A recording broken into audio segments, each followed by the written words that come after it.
Hey guys, so I want to do a quick little speed and camera test here between Sony's latest and greatest, the Sony Xperia Z5 Premium, and Apple's latest and greatest, the iPhone 6s Plus on the right.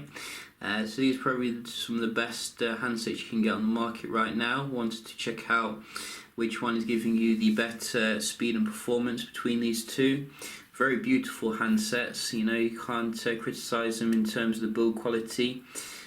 So we can just turn off the Z5 Premium and turn them both on at the same time.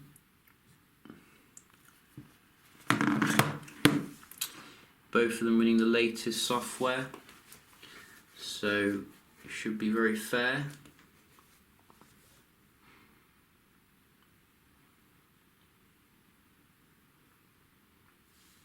And you can see the iPhone 6s Plus, very fast to boot up, doesn't mess around.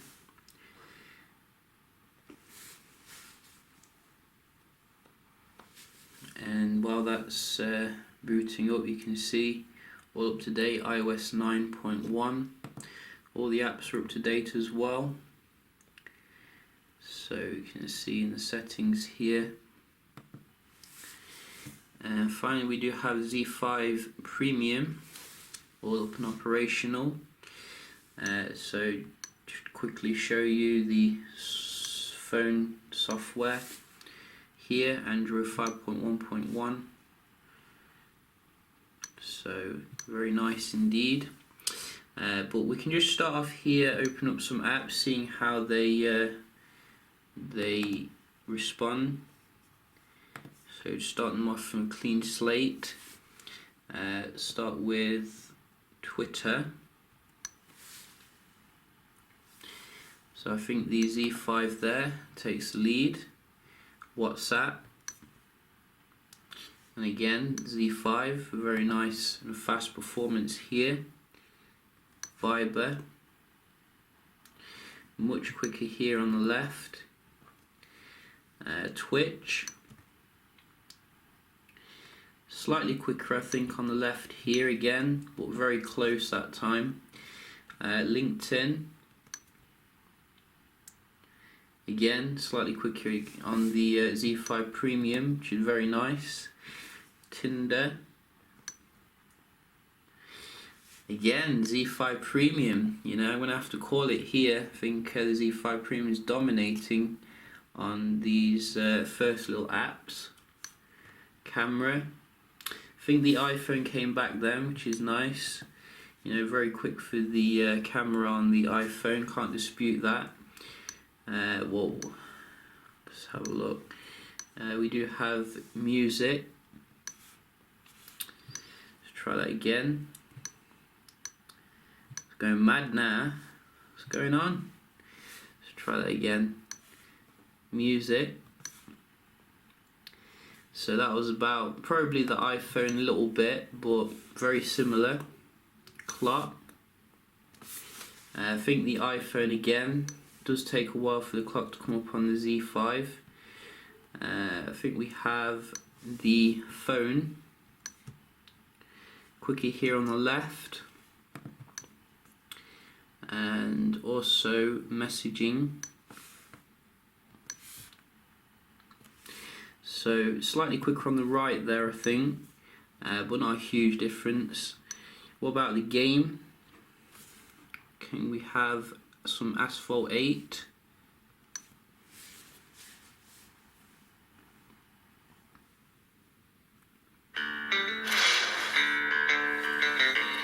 So it looks like the iPhone loads just a bit quicker, which is nice. But maybe it could be because of the difference in terms of the platform, who knows. But in terms of the app opening there, quite mixed really towards the end. I think the Sony was dominating at first though, but you make your mind up there. Personally, I'm going to call it, I think, a draw for the app opening. So we can have a look at the web browsing here, both of them connected to the 5G frequency. and can just open up some links here so we can see the performance.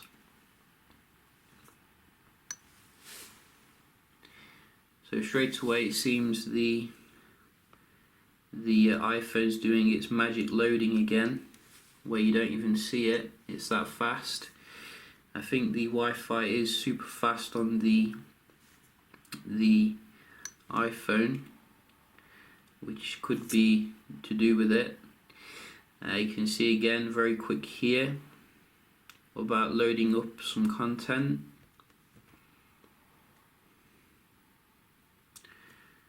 Whoa. So that's weird. Doesn't go to the same place on both of them. Maybe I'm missing something.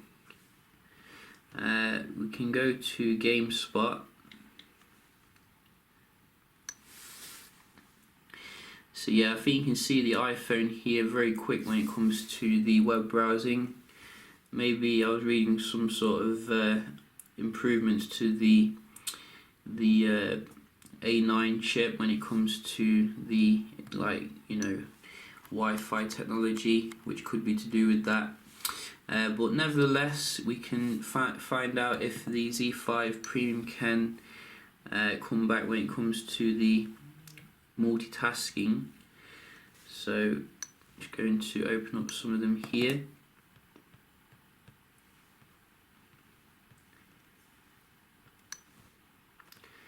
So you can see straight away it seems very similar. Maybe the iPhone a little less slow. There's a slight delay on the Z5 Premium with this one, but that was instantaneous, which is good.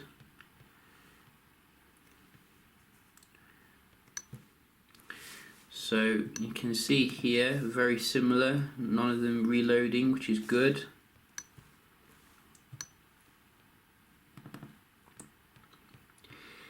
And also the camera, so we don't have the camera up, which is weird. Probably closed it, but you can see maybe the iPhone does come up with it slightly quicker, really, if we're to be nitpicking, but not a huge difference really at the end of the day. So I think we do have a game as well, didn't we? We did open Asphalt. So let's see how that opens back up.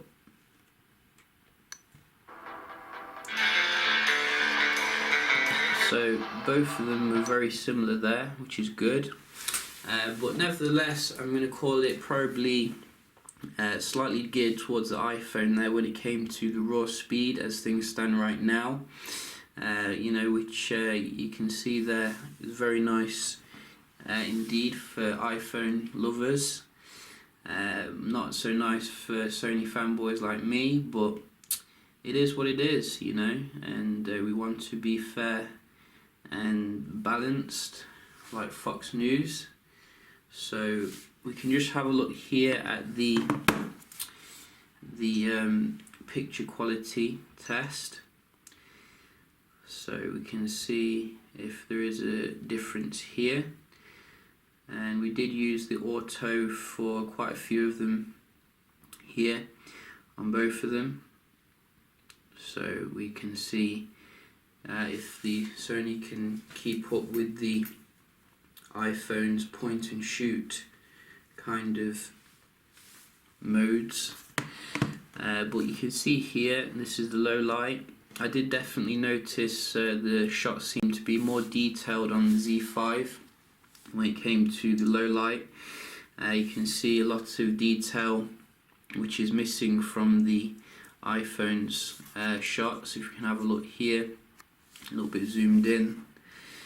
This also extended to some of the other shots as well. Whoa, wrong way. So you can see, you can make out this tree here very nice, but very dark and murky on the iPhone. I don't think the iPhone's that good when it comes to the low light, if I'm to be honest. You're going to get much nicer on the Z5. The iPhone does shoot very fast though, I think a lot faster than the Z5 Premiums. I think there's definitely work to do there to make it as fast as the iPhone here, but you know, in terms of the actual quality, I think I'm preferring the Z5 here. You know, it's just giving you nice widescreen shots as well, which are very nice and engaging, and it's just the detail, it seems to be more apparent there on the Z5 Premium. You get a lot of different modes as well to put on, which is good. So that's just my opinion. You know, I think it's also shared by a lot of people in the professional camera industry that Apple needs to do a little bit better for the next iPhone. You can have a look at the video as well to see how they compare.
So if you ask me, you know, I'd choose a Sony any day of the week when it comes to the optics as they are right now. The only real area of improvement would be the speed of the shooting, but in pretty much every other aspect, the Sony is dominant right now. So that is pretty good here. But nevertheless, you can see when it comes to the actual day-to-day performance, I think the Apple A9 definitely has the edge over the Snapdragon 810 in the Sony Xperia Z5 Premium. Maybe Sony could have you know, waited a little bit and put the Snapdragon 820 in there. I think that's been released now. But nevertheless, you know, the performance is still very comparable in most respects. I'll probably do some benchmark tests of like the Wi-Fi etc. between these two, as well as the gaming, to see if we can see any more differences. But yeah, hope you enjoyed this little comparison. I'd summarise it by saying go for the Z5 Premium for the camera, or go for the iPhone 6s Plus for the raw performance. If you did like the video, don't forget to leave a like, and I'll see you in the next one. Cheers.